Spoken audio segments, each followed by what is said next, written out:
So answering the second question of 7.4, how do you verify the two functions are inverses? Okay. This is going to be me showing you how to verify.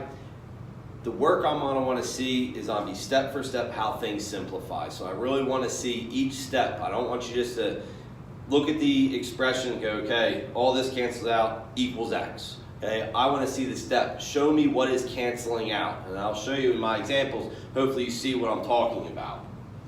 Okay, so verifying inverses. The first thing I'm going to look at is two inverse functions. I'm telling you we have f of x is 4 square root of x. F of negative 1 of x, the inverse, is x squared over 16. This is actually one of the sets that we found in the last video. Now, if I ask you, let's do a look at a composition function. F of f negative 1, and let's say 4. Let's see what happens with that. If we're taking that 4, plug it into the inverse of f, we would have x squared over 16, which means 4 squared over 16 simplifies to 1. 4 squared is 16, 16 divided by 16 is 1. Now let's take that 1, put it into our original f, 4 square root of x, and we get 4 square root of 1 equals 4. So that will give us 4. Let's go the other way with it. Let's look at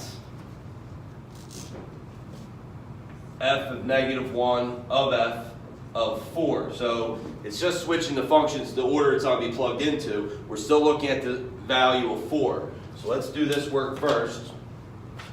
Right. We're going to take 4, we're going to plug it into f. We're going to have 4 square root of x, 4 square root of 4, and that gives us 8. Okay, and let's take that 8, plug it in now into f. We have, or inverse of f, x squared over 16, 8 squared over 16. That's going to give us 64 over 16, which simplifies to 4. Right? So looking at it, they both gave us 4. And that's the key here. That's the key of how you verify inverses. Plugging a value into the composition function, either direction, should give you the same value. So looking at the rule here,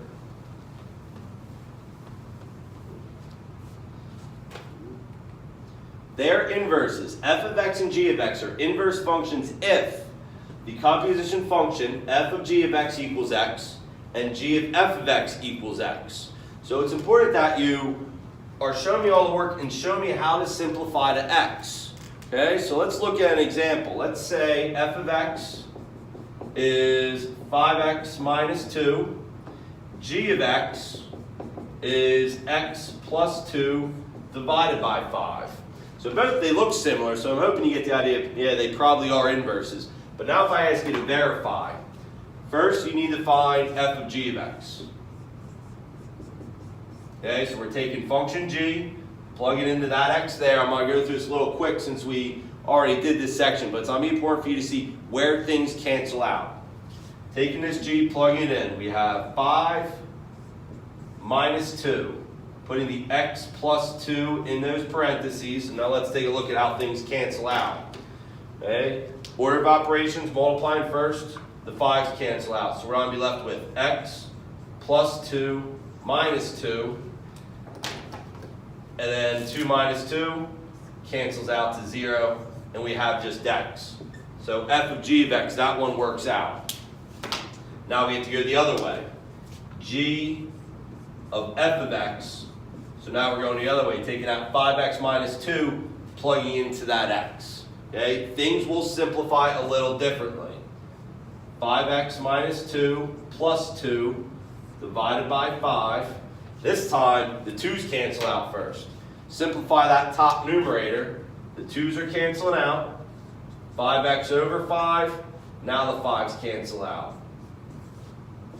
Both of them work out, so yes, they are inverse functions. Okay? Again, showing the work is going to be important. both f of g of x, then g of f of x have to simplify to x. I'm not expecting to see all these steps. I don't want to just see, okay, 5's cancel out, 2's cancel out, equals x. I know it's not too much more work, but I want to see both lines of how you're getting and simplifying to x. Okay? Let's do one more example here.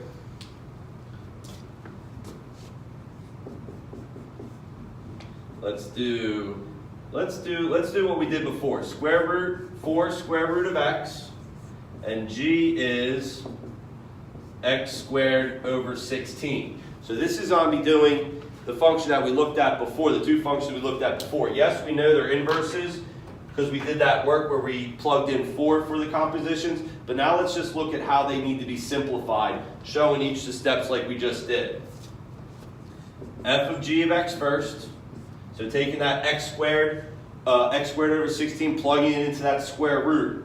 We're going to have 4 square root of x squared over 16. Now this is what I mean. A lot of times people just start crossing things off and give me x. Okay? Simplify the square root first. Okay? The square root x squared over 16 gives you 4 times x over 4.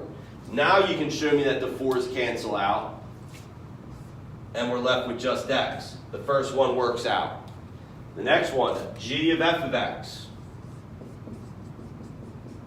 Taking that 4 square root of 4 square root of x and plugging it into the x squared, we're going to end up with 4 square root of x, that whole thing is squared, divided by 16. Now, first we got to distribute that square there. Everything needs to be squared in the numerator. So we're going to have 16x over 16, and now the 16's cancel out, and we're left with just x. Both of them work out, and again, multiple steps to show me that they are simplifying correctly. Okay? So when you're practicing these, I know a lot of them you're going to be able to just look at them and say, yes, I know they're inverses, I know what's going to cancel out. The important thing is showing me how things are canceling out. That's what I'm going to want to see for your problems.